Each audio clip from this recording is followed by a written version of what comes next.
getting the different components. We acquired a film, active film that we could project on the glass, and along with that, polycarbonate glass that we could kind of mimic the shape of a cabinet that you guys will be using, and of course getting the projector from John and setting all that up. And so we've got that going the last couple of days, and we have been playing with it.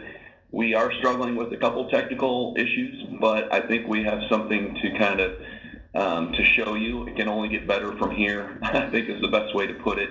And let me just go from there, and I'll show you some pictures. All right, so if you haven't seen the film that we are kind of demoing here before, it's an active film. We've applied it to this glass, and we've kind of rigged up kind of a stand to hold it as straight and tight as possible. The way it works, obviously, if you're not familiar, is in the default state, that film is opaque. You cannot see through it. That's the picture kind of on the left. I know I'm getting some glares from the camera shot on this. I try to take it at a slight different angle. But as you can see on the picture on the left, you're not able to see through the glass. You can't see the cabinet behind it. When you power the glass with the controller that was given to us, you can see the result on the right side. So it's very clear when it's powered. There's absolutely no mistaking that. You can see directly through. But of course, we're going to be using the default state when we do the projections. Okay. Can you also be somewhere in between the two states? I couldn't quite hear you. If you could repeat that, please. Yeah. Can you set the transparency somewhere in between opaque and fully transparent? Not on this particular film. There is another film that I've talked with the vendor about that gives you almost like it's still not controllable, but it does have a darkened tint to it when it's in the active state. So it'd be a little bit darker. I got it. And there is no power consumption, I guess, when it is in power state, because you are not actually having a strong current flow, so it's very limited. So it's an electric field, basically. Yeah, that's exactly right. It's a liquid crystal film. So it takes basically no current once it just takes it to switch, right? It's a capacitor. Got it. Yeah, and just one comment about this too is this is one sample, one vendor. We do have some queries out to maybe get a second sample from a vendor that John is working with. We would like to compare the difference to see if there's a noticeable difference, especially in the default state, as far as the reflectivity and that sort of thing. But in the time that we've had, we've only been able to acquire this one. And we have evaluated passive films, but the problem with passive films is basically 1/3 the light goes through them, 1/3 you can see, and 1/3 gets reflected So you had a situation where you lose essentially 2/3 of your light when you're projecting on a passive film, whereas the active films are much, much brighter when you project on them. Got it. Anyway, active glass is perfectly fine. So that's really okay. Okay. Good. Yeah, this was really just thrown up there to make sure everyone in the room had kind of seen the difference in what happens. So, okay, so talking a little bit about our demo setup. Okay, I mentioned before we're using a Coretronic laser phosphor projector. This is really a prototype. There's only really 2 of them right now. The form factor is kind of large. You can see the projector on the floor there on the picture on the right. But what it is giving us is, it is giving us the brightness that we want at 3,000 lumens, which is fairly bright. It's a projector that's set up in the portrait aspect ratio, so it's built to shine, to have a taller picture than wide, which is what we wanted. And that's the type of projector we would recommend for this type of application, just because of the robustness of the solid state of using laser as the illumination source.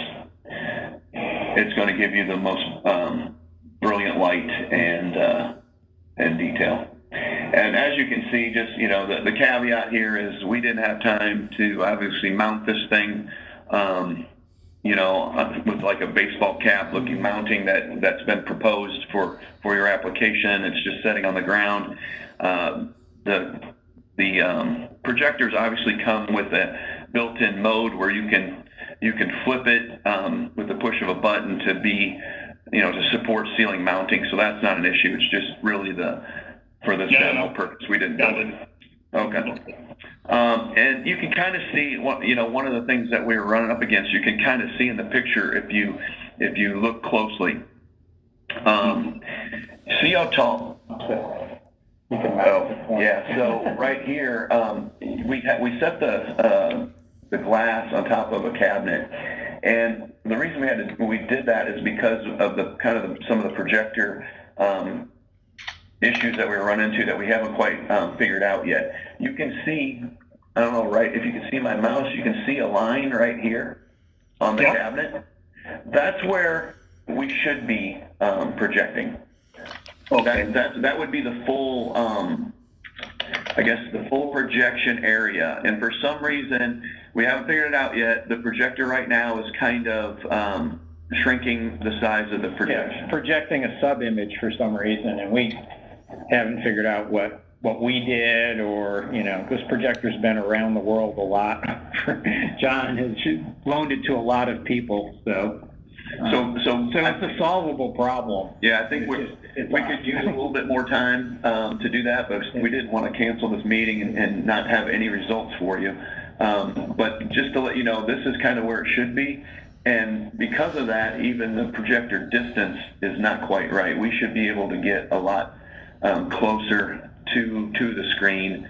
So there's a couple factors in here that we wanted to caveat, but this should give you, I guess, an idea of what things could look like. Yeah, and it also would be a lot brighter because all those pixels on the bottom there are just turned off. So the light that's shining on them is getting thrown away in the projector to the light dump. So these images would be brighter also. And can you explain a little bit more what is the working principle here? So we have an opaque surface and we project on it, and then should we power the glass? Can you explain a little bit more? Well, what the powered glass allows you to do is switch between clear and opaque. So if you're not projecting, you just leave it clear and you can see inside the cabinet, right? Like a normal cabinet is today. And when you want to display information, you just turn the projector on. It saves energy, extends the projector life, obviously, because until someone really needs the information coming from the projector, there's no reason to be projecting, right? Yeah, if you had an opaque surface on the front of your cabinets, this would be a non-issue. Yeah. But Well, we also have metal doors, so in that case you don't need the opaque film, so you can simply use the metal surface. Yeah, if you had metal doors, definitely, you would just have. And there are paints that are designed to be projector screen. Basically, they're white, and they put basically retroreflective particles in the paint, so they have a really high gain. So you can get away with you get a really bright image on those. Does that cover your question on the glass and on the film? Yeah.